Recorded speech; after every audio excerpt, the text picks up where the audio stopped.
And of course, there's variations on the story. You can add your fill in the blanks as you see it.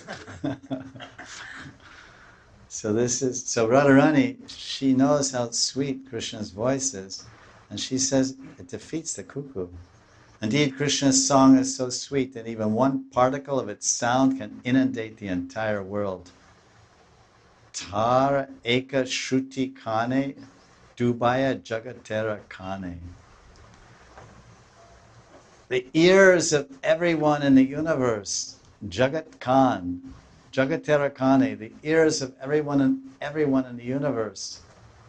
If they hear Krishna's flute, Tara Eka, Ek Shuti Kane, they just hear one particle of sound, Dubai. And I don't mean that place in the desert. Dubai.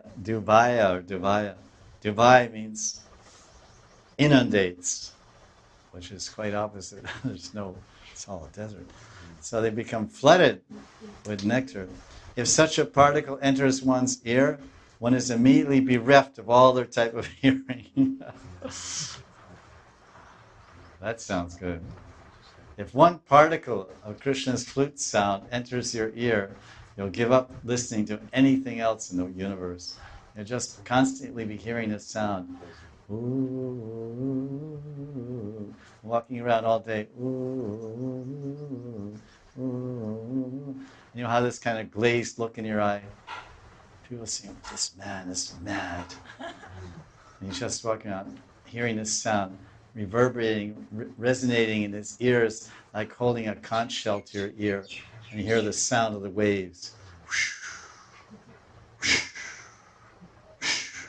Because the conch shell comes from the ocean. And the ocean is full of waves. So missing the ocean, the conch shell took one wave in its heart, like a small CD, and keeps playing on an endless loop over and over again. So the conch shell can feel at home, even when it's sitting on your altar. So when you listen to the conch shell, the sound of the ocean is in the conch shell. So the Sakis, the sound of Krishna's flute, is always reverberating in the conch shell of their hearts.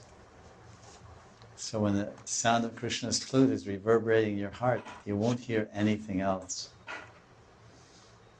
So that's what's called Prem Pagalini, if you're a woman, or Prem Pagal.